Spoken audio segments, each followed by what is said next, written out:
You know, the only way to get rid of the glare in these things is to take them off. But unfortunately, I have something to read from. That's a that's a real shame. I was really rather hoping that I could avoid the glare issue. I've been trying to stack my camera rather on all sorts of things on boxes and bottles and the side paneling off my computer and pillows and all the rest of it. And as it turns out, the only thing I needed to do was just I don't care. Hello there. I'm failing YouTuber and well, man who could do with a shave really, Sean Barrett. Today I would like to talk to you about a series that I used to make on this here YouTube channel.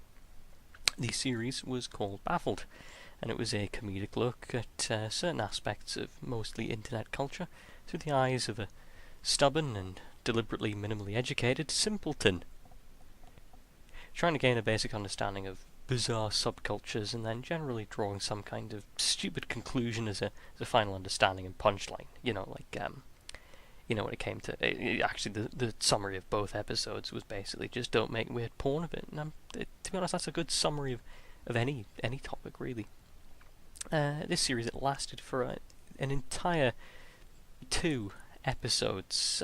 It wasn't always good, but people seemed to enjoy it. My friends who enjoy my sense of humour, they wanted more episodes because, I don't know, they seemed like it. They found it funny. When I gave exclusive screenings to all 2 episodes, people found it funny. They didn't think really there was anything that could be improved on, even though there was a hell of a lot that could have been improved on. So I tried to force myself to make more episodes. I had a lot of ideas, but they're an absolute bastard to write because the concept is too specific. The series only came about in the first place because of a genuine confusion at the uprising of certain fandoms. And not many of those do tend to confuse me. Normally it's just because they're a fan of something good. It's just in a few instances you're a fan of something that is a little bit shit. So we started with Five Nights at Freddy's, and then Bronies were a natural second stage because they're very easy to make. It was like the easy target just for a second episode. And I wanted to try many things. There was public transport. I was going to have a bit of a riff about trains and buses and taxis. Well, taxis aren't really public transport, but it was just a bit of a riff about transport in general. But then I realised it's so different that the jokes would really only work for residents of the UK, and I know I have possibly a large audience from somewhere else. If you are from somewhere else, feel free to let me know. The analytics only tell me so much. There were other big franchises I could have taken on. I could have had a go at some fan bases that I actually like. Like the obsessive Pokemon fandom. But no, those didn't feel right. Furries was an idea that people kept chucking at me because it seemed very similar to what I've discussed with Bronies and FNAF, but again, I just couldn't force myself. Could not force myself to do it. It didn't feel like a good episode 3. Furry seemed like a milestone episode. There's a lot to talk about there. And then I decided, I know what I'll do. I'll make a special episode, a special kickstart episode to get it right up me and get it sorted. And so I thought, I always say that the fans should I've always said that the fans should suggest what I should do, and I was genuinely writing stuff, and one of them, no word of a lie, I'll pop up the comment on the screen. It was lemons. Lemons. Just the fruit lemons, not lemon party or anything like that. Lemons. I don't know what was worse, really. The suggestion or the fact that I was actually going to go through with it. Pretending to be angry about lemons. It's angry about lemons. So, ideas, they came and they went until about Christmas 2015, where I was going to do a Christmas special, criticising the culture of holidays and how we start effectively in August and all the rest of it. How Christmas gets right, shoved down your throat. And it was going to be written in the style of the classic story The Night Before Christmas. You know, it was the night before Christmas, and all through the house an idiot was writing a stupid episode of a poorly conceived YouTube series. That is how it goes, right?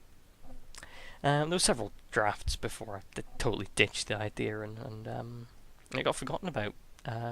It's what experts would call a bad idea from the very start.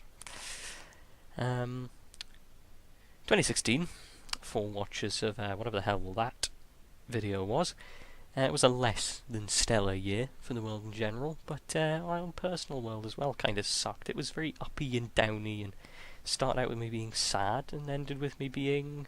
Oh, shoot, you'll have to let me run the numbers real quick. Hang on. Carry the 2.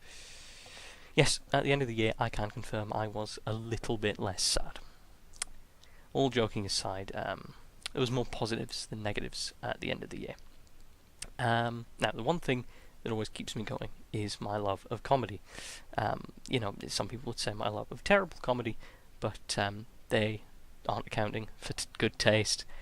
So I like to laugh, and I like to make people laugh, and I try and do both as regularly as I can.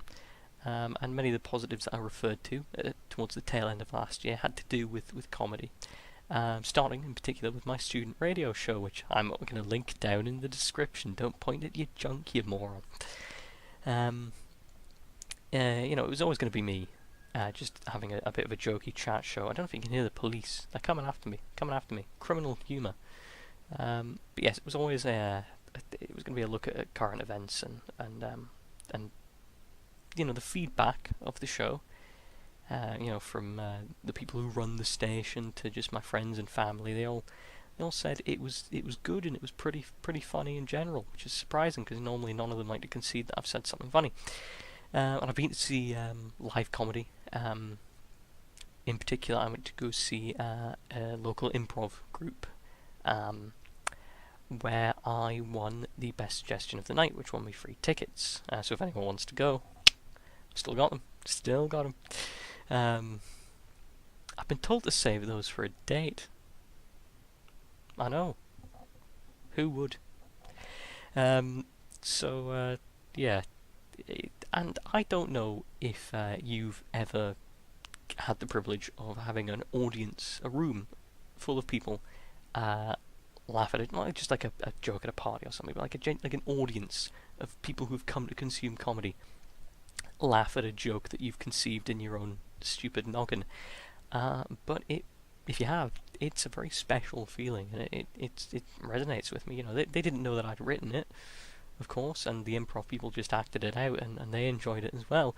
But you know, to have it recognised like that was a special feeling. Soppy shite aside, I wanted to use the inspiration to make a new project. Something comedic. And I kept thinking and thinking. Then I remembered I'm a lazy bugger, so I just revived an old one. But this time we'll have less shitty recolorings of Phoenix Wright, and even more of my stupid face plastered on everything, including the thumbnail. The concept is reworked too. So instead of not doing research, I will be doing minimal research, so that the jokes come from a place of truth instead of just speculation. Unless, of course, speculation is funnier, in which case, speculation.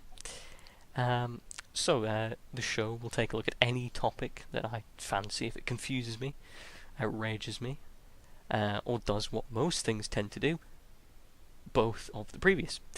It might get silly, it could be a bit angry, or maybe I'll just try and cram a fat, throbbing message down your throats. The fact of the matter is, the old show was shithouse, and now I'm going to make a new one. It's going to be a little bit less shit. At least I hope. You know, when I put it like that, it almost seems as though I didn't even intend to make this video in the first place. Welcome to Season 2.